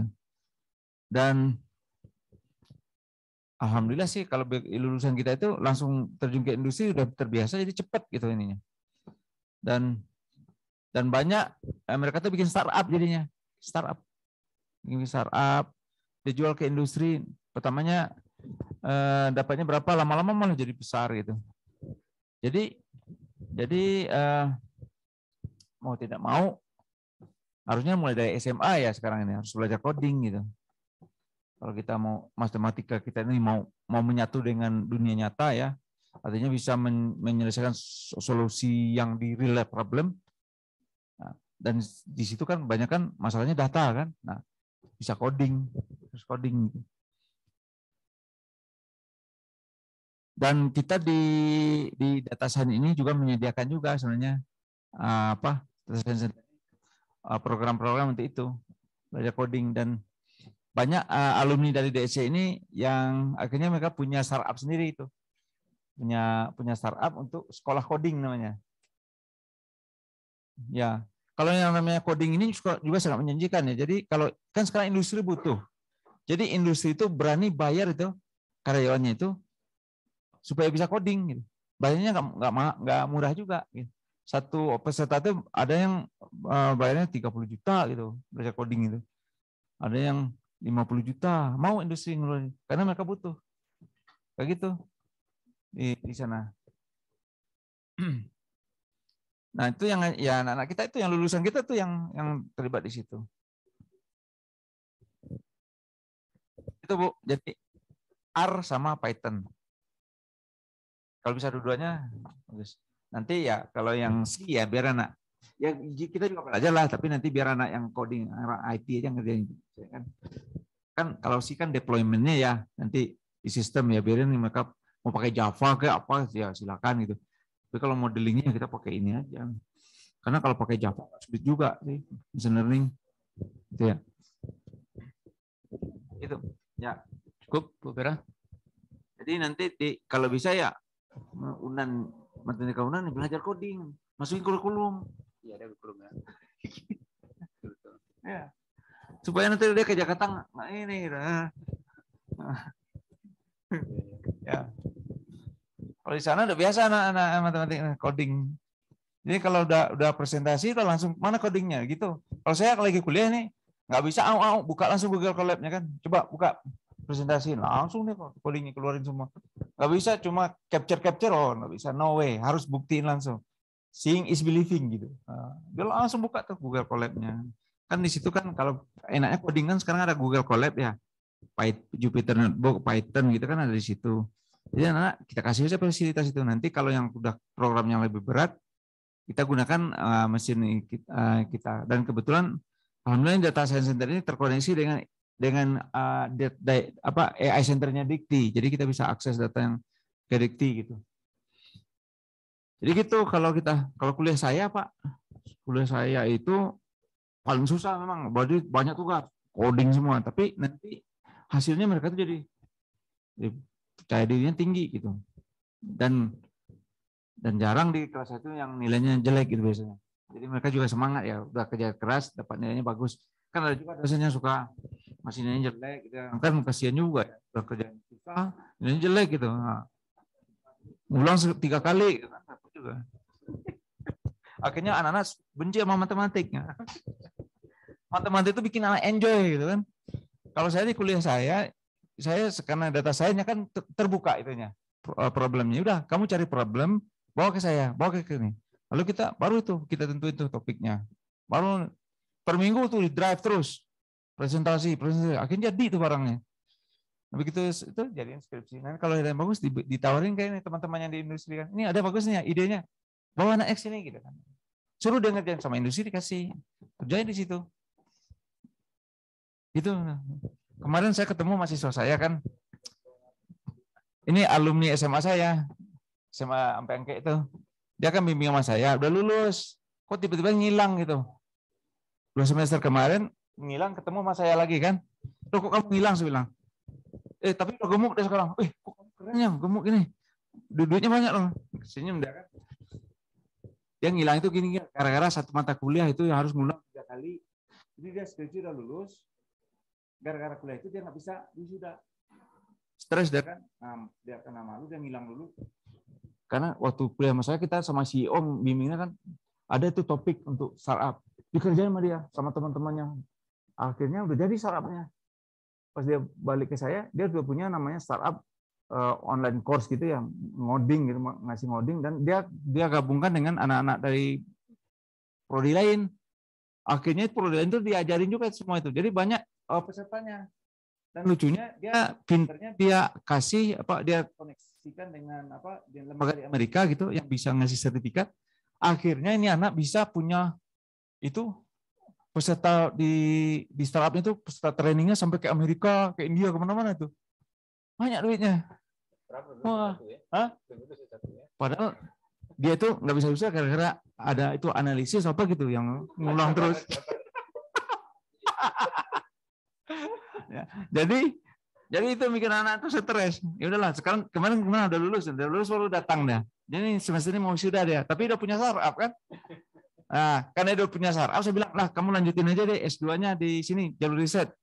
Nanti kita lanjutkan lagi startupnya ini dengan yang lebih. Nah, kita mau bahas apa sih rencana itu di situ di ininya dia. Jadi data saya ini dengan Pazi kayaknya nih besok ke depan akan kawin ini. Karena klasifikasi itu sekarang kan ini ya kayak di dunia kedokteran kan nggak bisa 01 kan, harus ini gradual gitu. Nah, pasti mudah-mudahan bisa masuk. Begitu mungkin salah satu kerjasamanya nanti ya. Oke. Silakan ada lagi. Silakan Bapak Ibu yang di Zoom meeting juga boleh. Silakan Bapak Ibu.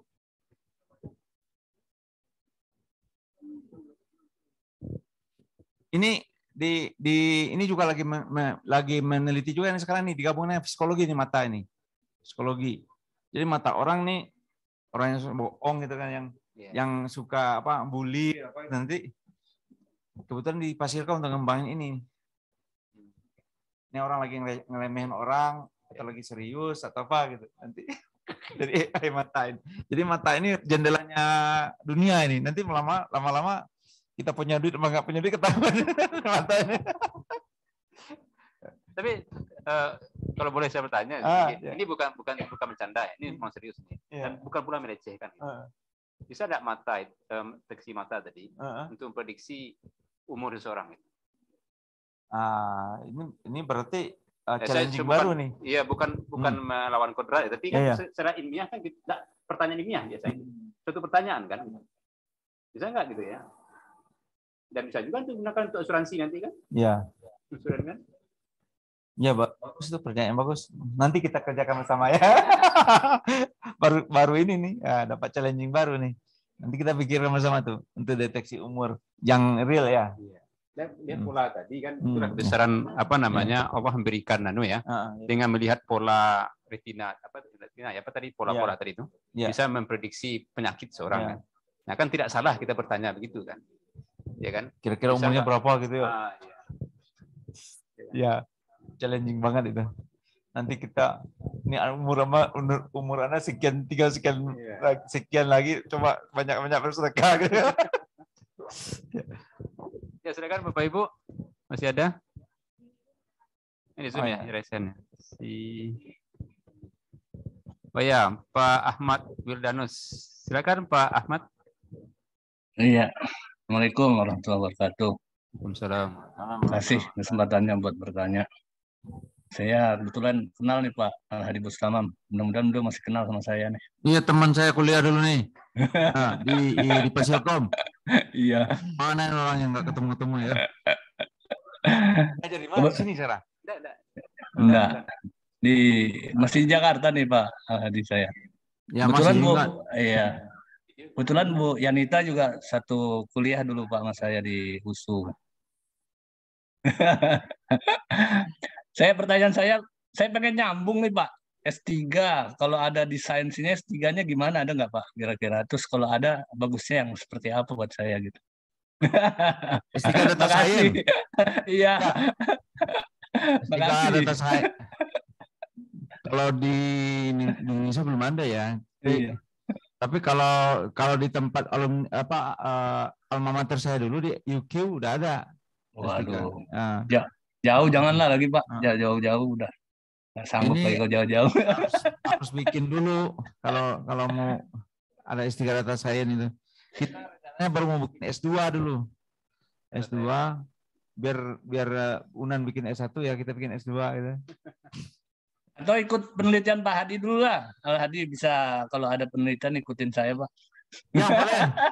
Nanti kontaknya gimana nih? Kontak nomornya udah lama hilang ini. Iya boleh. Di mana sekarang ininya? Di STN ya? Di Balai Diklat. Oh, Balai Diklat. Ya, Widya Suara sekarang. Wah, Widya Suara ya. Iya. Nanti ini aja nomor kontaknya ya atau email ya? Boleh nanti sama saya minta sama Bu Yanita. Bu Yanita kebetulan satu S1 sama saya dulu, matematika. Oh ya. Ya, siap. Makasih Pak Admin Nazra. Ya, itu aja ya. Assalamualaikum. Terima kasih. Waalaikumsalam warahmatullahi wabarakatuh. Masih ada Bapak Ibu? Enggak, saya bertanya juga nih. Ada satu slide tadi, karena ini kan mau dibuka S1 statistik dan sains data ya. Iya. Ada satu slide tadi yang saya lihat dalam rangka merancang kurikulum maksudnya gitu. Ya, dalam rangka merancang kurikulum. Itu slide yang mana tadi itu? Yang ada 3 apa itu? Nah, 3 pilar tadi ya? 3 pilar tadi. Oh, itu, iya. 3 pilar tadi. Iya. Itu mungkin bisa jadi acuan ya mungkin. Yang saya bagi Pak ya. Oh iya. Jadi mungkin itu beberapa mungkin ya 3 pilar tadi itu ada sebelah kanan itu ada yang dari 2 sisi tadi kan, sebelah kanan dari segi statistik ya, sebelah kiri dari IT-nya kan. Ini ya. Nah mungkin ini. Jadi bagaimana merancang kurikulum sehingga mengarah ke situ kan? Ya. Mungkin bisa ya, Pak ya. Agak detail sedikit bisa nggak dianukan Pak? Kalau dalam rangka merancang kurikulum terkait dengan diagram ini.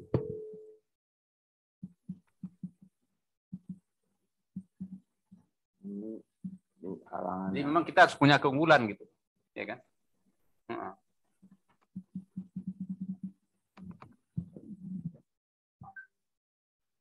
Jadi kita data science-nya beratnya yang ini kan, matematik, statistik, machine learning. Tapi di sini ada unsur komputer science-nya, ada data processing, ya kan, machine learning. Jadi memang harus ada codingnya gitu.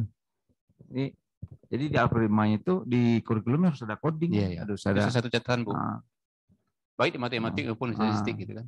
Nanti juga dikasih di situ ada domain expertise ini. Jadi kalau kami bikin mata kuliah pilihan namanya. Topik khusus namanya. Jadi kalau topik khusus nanti ya. Orang industri suruh ngajar, kasih dia topik, kasihkan anak kita. Sekarang kan difasilitasi sekali kan Ya. mengajar dari praktisi MBKM. Nah, ini masuk di sini domain ekspertis ini, praktisi mengajar. Atau kasih satu mata kuliah biar fleksibel topik khusus. Kalau kami di UI pakai topik khusus. Nah, tergantung nih praktisinya apa, dia ngasih apa gitu. Kita kasih. Nanti pas merancang kurikulum kita bisa. Ya, kita ada topik khusus yang dari lagi, insulin ada, yang dari telemedicine ada, yang dari sosial media kayak gitu lah ada. Ya. Jadi supaya berkembang ininya data science-nya. Jadi di matematik di UI itu sekarang S2-nya juga kami bidang minatnya ada bidang minat teori, data science gitu. Kemudian baru matematika permodalan terapan gitu. Nah, data science kita bidang minat di S2. Tapi karena peminatnya banyak, ini mau kita keluarkan, mau dibikin prodi sendiri. Prodi data science.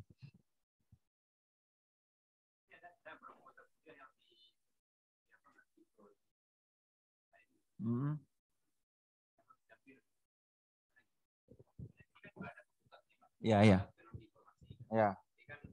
Nah, kalau kami itu ini pilihan aja. Jadi anak-anaknya kalau memang mau lebih dalam, kalau kami kan ngasih sendiri. Tapi kalau mau lebih dalam lagi codingnya dia ngambil pilihan di Fasilkomnya. Jadi anak-anak yang benar-benar ini dia ambil mata kuliah di situ. Ya, bisa juga pakai MBKM. Nanti kan kita kan bikin MBKM-nya nanti. Jadi kan bisa aja nanti masuk. 20 SKS kan MBKM. Nah, MBKM. Nanti dari data science center UI itu bisa kita tawarin ke sini kan nanti. Atau kita nanti saling ini kan saling ngisi entar. Oke, takutnya ini ketinggalan pesawat. Gimana? Terima kasih Pak Profesor Al-Hadi atas pencerahannya hari ini. Mudah-mudahan ya memang matematik ya itu katakan tadi ya. Dari tingkat sekolah pun harus dimunculkan minat gitu ya. Munculkan minat untuk apa belajar matematik gitu. Ya kan? Untuk apa belajar matematik gitu. Jadi sehingga tidak menjadi sesuatu yang menakutkan gitu. Nah, malah anak sendiri pun takut belajar matematik. Padahal bapaknya dosen matematik gitu. Nah, Admin Nazra. Ya. Jadi ini kan bagian dari apa kita gitu ya, bukan bagian promosi ilmu matematik gitu, tapi anak saya juga nggak mau matematik dia. Hah? Maunya farmasi. Ya, ini kan? Karena mau saingan dengan bapaknya katanya. Baik Bapak Ibu, demikian kuliah umum kita sore ini. Mudah-mudahan ada manfaatnya. Insya Allah ada manfaatnya ya. Dan untuk kelanjutannya nanti pasti kita akan selalu berkomunikasi dengan Pak Profesor Al-Hadi dalam rangka mengembangkan Departemen Matematika dan Sains Data FMIPA UNAN. Ya. Oh ya, satu lagi flashback ke belakang tahun 2017 dulu kan, ya, kan saya ke sini kan ya. Waktu itu aktuaria ya. Nah dulu memang aktuaria lagi booming. Aktuaria ini ya. The most desirable job. Sekarang cari itu. Sekarang data scientist yang lagi dicari di mana-mana. Jadi bagus juga buka prodinya data science gitu. Iya. Kalau aktuaria mungkin di UI aja lah dulu. Ya. Iya. Ini lagi booming data scientist. Jadi yang paling cari sekarang data scientist. Ini anak teman saya, dia baru lulus S1, udah ambil S2 sekarang kan lagi S2. Dia udah digaji 60. Terus diminta jadi tenaga terus pegawai tetap nggak mau dia. Ntar gua bikin perusahaan sendiri gitu. Kacau juga anak-anak. Ya. Iya. Itu sebagai ininya. Terima kasih Pak Prof. Hadi. Demikian saja Bapak Ibu. Saya sebagai moderator juga mohon maaf kalau ada yang tidak pada tempatnya. Kembali saya serahkan kepada pembawa acara Bu Rina. Demikian dari saya. Assalamualaikum warahmatullahi wabarakatuh. Waalaikumsalam.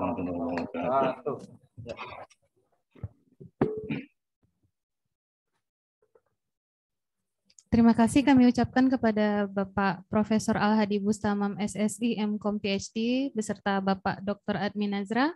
Alhamdulillah acara inti kita hari ini telah selesai. Sekali lagi kami ucapkan terima kasih kepada Bapak. Semoga ilmu yang kita peroleh hari ini bermanfaat dan dapat menjadi amal jariah bagi Bapak.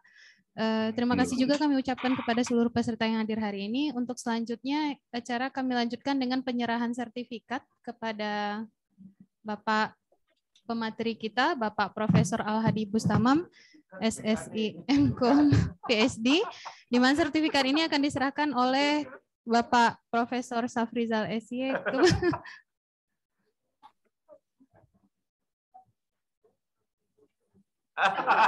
Oh, gitu.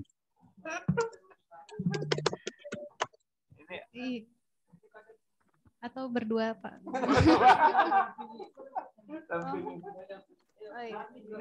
Kepada foto nih. Iya. Jangan. Tolong yang lain ya. Ya, awalnya ada efeknya. Ya.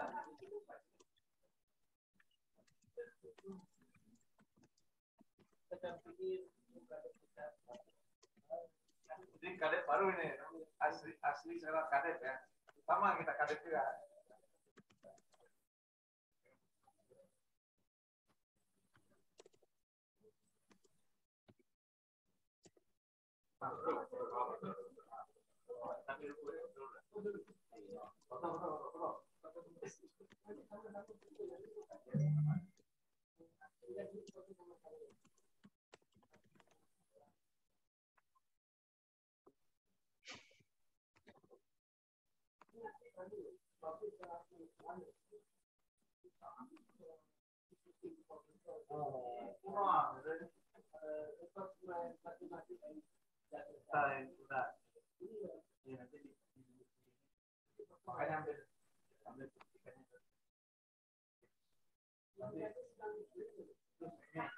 Nanti gimana ini aja, sopannya aja.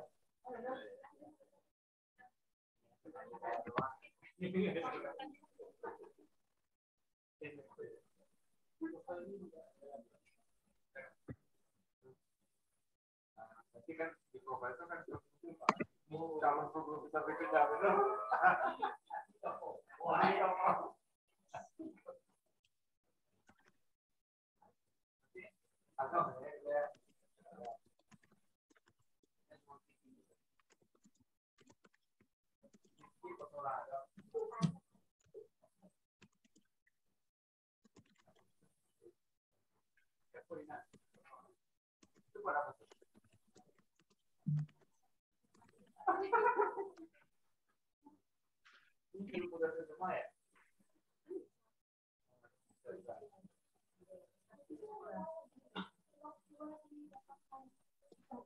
Ada sandi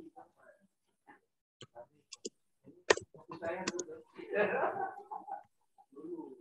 sekarang udah baik ya. Jadi di kalau itu ketat ya, jadi kamu harus memang kita nggak mau motong rambut. Nah, biasanya saya tunda 100 meter ya. Ya. Dia nggak mau motong rambut, pokoknya kalau bukan buka, kalau ujian. Akhirnya pas datang lagi, terus semester berikutnya udah rapi. Ada rumahnya kan di sini ya.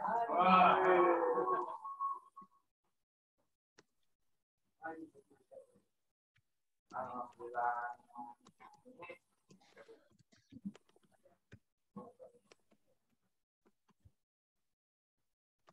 Alhamdulillah. Lumayan buat kita. Ini pernah mau jadi saya tutupnya.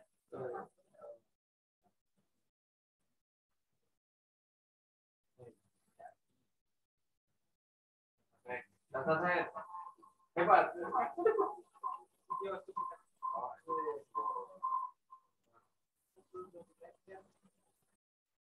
saya hebat. Pokoknya kolaborasi. Zaman sekarang itu zaman kolaborasi.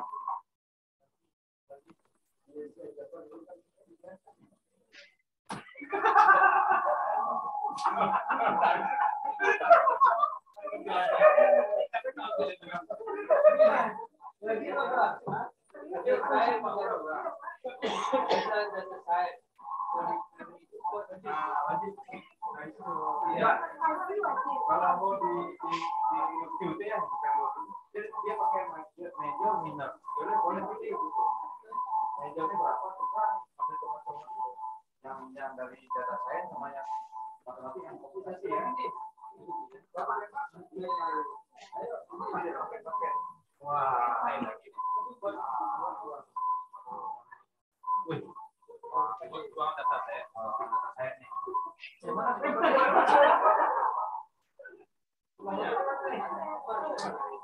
Ini apa itu?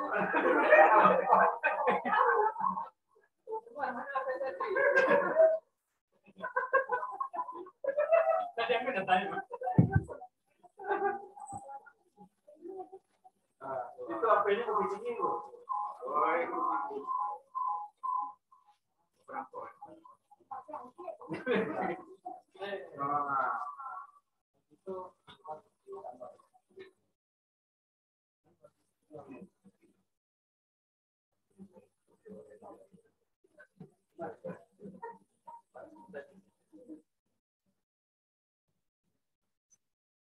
profesor sama profesor ya.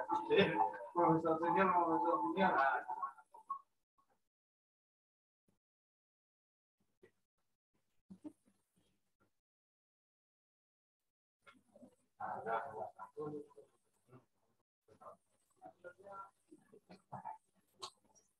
Dan Pak Admin, semoga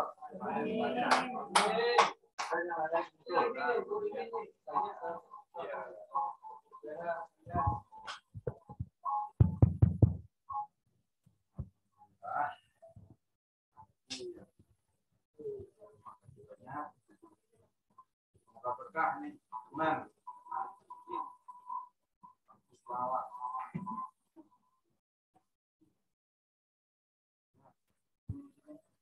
Ini karena gara-gara COVID ini ya, pulang-pulang. Obat COVID.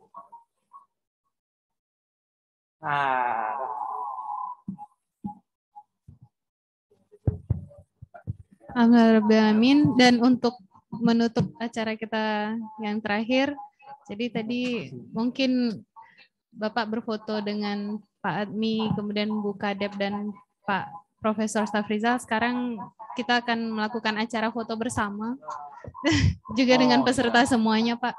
Jadi sebagai kenang-kenangan juga, insya Allah. Fotonya di fotografer. Ya? Dipersilakan kepada peserta juga, Ibu, Bapak, mahasiswa-mahasiswi juga dipersilakan.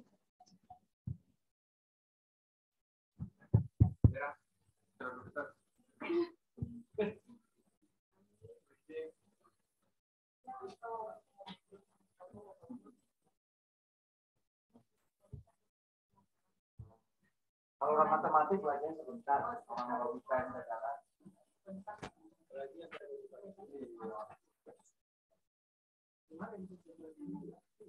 Itu kalau matematika mungkin kamu perlu anaknya masih tidak mungkin masuk itu dia pakai tidak itu untuk sering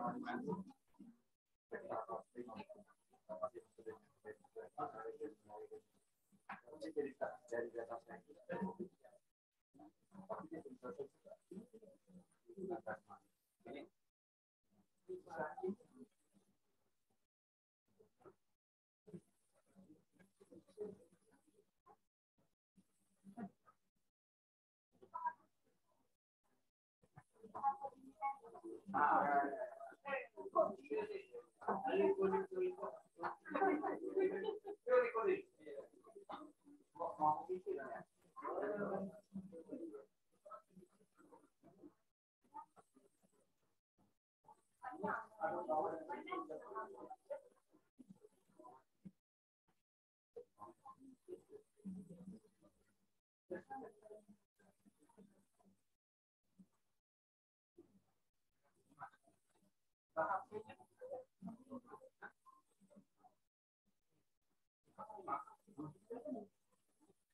saya ini Ibu Firdawati ini teman SMP sekarang di Jakarta. Kamu kehormatan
Oke, alhamdulillahirrahmanirrahim. Dengan berakhirnya acara foto bersama, maka berakhir acara kita hari ini. Sekali lagi terima kasih ya Pak. Semoga ilmunya bermanfaat. Kami tutup acara kami hari ini. Amin ya rabbal alamin. Saya dari moderator mohon maaf apabila ada kesalahan. Assalamualaikum warahmatullahi wabarakatuh.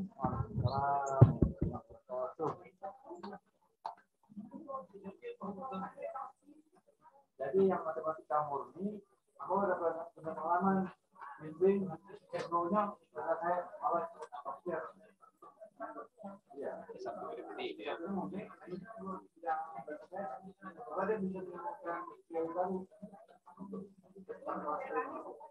akhirnya lulus kan